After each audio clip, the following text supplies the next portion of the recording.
नमस्कार, आप देख रहे हैं प्रजातंत्र टीवी हिंदी न्यूज चैनल। प्रजातंत्र टीवी हिंदी न्यूज चैनल के सभी दर्शकों को बहुत बहुत स्वागत है। मैं हूं आपके साथ खुशी। आइए शुरुआत करते हैं आज की कुछ खास खबरों से। नीट मामले में शिक्षा मंत्री पर मिलकर बरसे राहुल अखिलेश। मानसून सत्र के पहले दिन नीट परीक्षा में गड़बड़ियों को लेकर हंगामा हो गया। लोकसभा में प्रश्नकाल के दौरान शिक्षा मंत्री धर्मेंद्र प्रधान जब नीट परीक्षा से जुड़े सवालों के जवाब दे रहे थे, इसी दौरान विपक्ष ने हंगामा कर दिया और उनके इस्तीफे की मांग की। इस दौरान नेता प्रतिपक्ष राहुल गांधी ने कहा कि देश देख रहा है कि परीक्षा सिस्टम में बहुत सारी कमियां हैं। शिक्षा मंत्री ने सभी की कमियां गिनाई लेकिन अपनी छोड़ दी। हमारा एग्जाम सिस्टम एकदम बकवास है। राहुल गांधी के बाद सपा प्रमुख अखिलेश यादव ने भी सरकार को जमकर आड़े हाथों लिया। कहा कि नीट में गड़बड़ी की वजह से कई स्टूडेंट्स की मौत हो गई है। इसके जवाब में शिक्षा मंत्री ने कहा कि कुछ ही जगहों पर गड़बड़ी हुई है। अखिलेश यादव ने कहा कि ये सरकार कोई और रिकॉर्ड्स बनाए न बनाए, पेपर लीक का रिकॉर्ड जरूर बनाएगी। आइए जानते हैं उन्होंने क्या कुछ कहा। Centralized examination pattern has to be there. Regarding some anomalies, very government has nothing to hide. We have put all the facts in front of Supreme Court. Very right now, Supreme Court is hearing that case. It will be proper to just wait and watch what Supreme Court is giving instruction, and this house is open to any kind of discussion. Akhilesh Yadav ji, 1 minute में सबका जवाब दूंगा आज। चलो बैठो। अध्यक्ष महोदय, मैं आपका धन्यवाद देना चाहता हूं। देश के बहुत महत्वपूर्ण सवाल पर आपने मुझे पूछने का समय दिया है। अध्यक्ष महोदय, ये सरकार किसी और का रिकॉर्ड बनाए ना बनाए, लेकिन पेपर लीक का रिकॉर्ड जरूर ये सरकार बनाएगी। अध्यक्ष महोदय, मुझे इसके बैकग्राउंड में नहीं जाना है कि पूछें। अध्यक्ष महोदय, मुझे बैकग्राउंड में नहीं जाना है कि कब कैसे किस संस्था को बनाया गया है। पूरे देश के छात्र इस पे आंदोलित थे। लगातार अखबार और सीबीआई की जांच के बाद चीजें सामने आ रही हैं, लोग पकड़े जा रहे हैं, जेल भेजे जा रहे हैं। ओके। और अगर वो संस्था इतनी क्रेडिबल थी तो अध्यक्ष महोदय, जिन सेंटर्स पे ये परीक्षा हुई उन सेंटर्स का इंफ्रास्ट्रक्चर क्या था? क्या मंत्री जी ने जानकारी की थी इस बात की? Okay.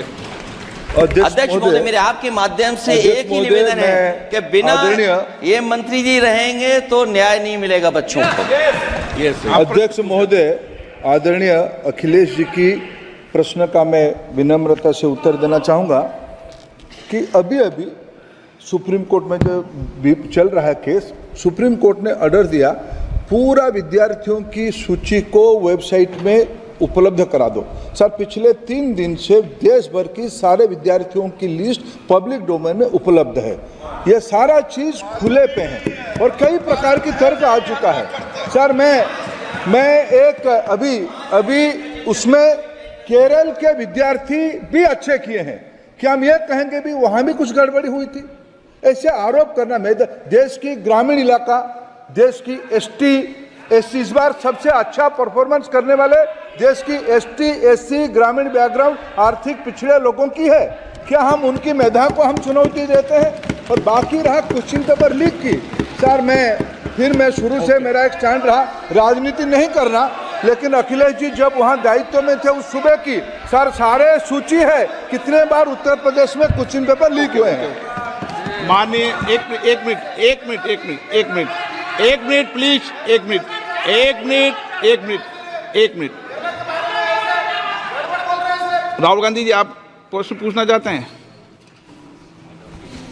Speaker sir, it's obvious to the whole country.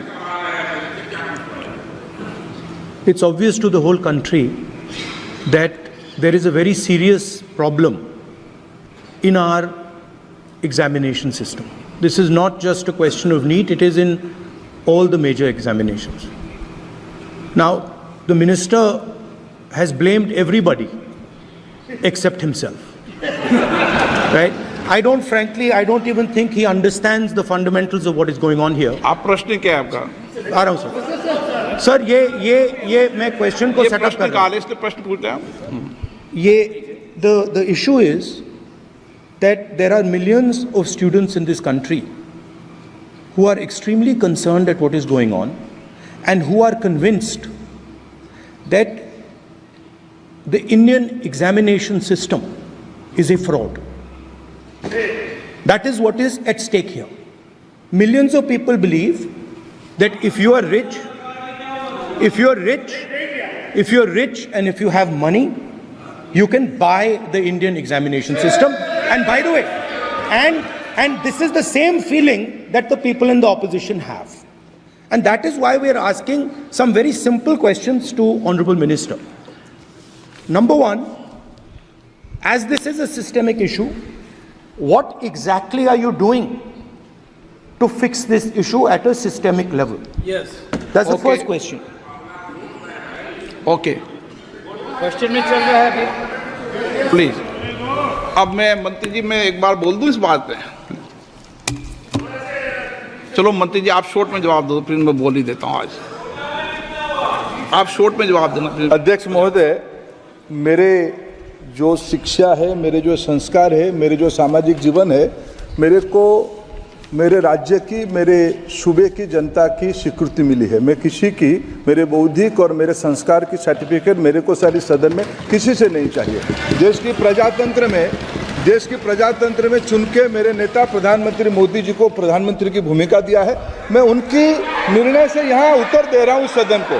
बाकी ये कहना चिल्लाने से सच झूठ नहीं हो जाएगा साहब। ये जो कहा गया देश की अभी की एग्जामिनेशन सिस्टम रबिश है सर, इससे दुर्भाग्यजनक बयान देश की नेता प्रतिपक्ष का कुछ नहीं हो सकता है सर। मैं कठोर शब्द से इसको निंदा करता हूँ।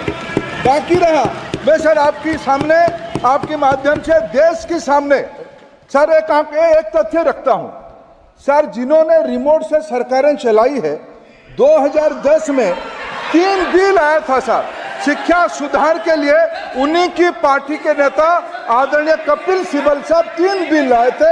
उसमें से एक बिल था एजुकेशन, उसमें एक बिल था prohibition of unfair practice bill 2010, जिसकी उद्देश्य एजुकेशन इंस्टीट्यूशन में माल प्रैक्टिस को बंद करना। सर मेरे सरकार की हिम्मत है, अभी हमने पब्लिक एग्जामिनेशन की रेगुलरिटीज में बिल लाए, कानून बनाए। क्या मजबूरी था कांग्रेस पार्टी की, क्या मजबूरी था नेता प्रतिपक्ष की? उन्होंने उस बिल को उल्टा किया, किसके दबाव में उल्टा किया? क्या निजी मेडिकल कॉलेज की दबाव में, उनकी घूसखोरी की दबाव में उन्होंने उस बिल को उल्टा किया था? सच सुनने की सामने ही है। ये मैं किसी की विद्वता पे प्रश्न नहीं उठाता हूं, लेकिन सच 2010 में शिक्षा सुधार की बिल उन्हीं की सरकार ने लाया था, दबाव में उन्होंने उल्टा किया। ये हमको प्रश्न पूछते हैं। एक मिनट प्लीज, मैं सबको मौका दिया, सबको मौका दूंगा।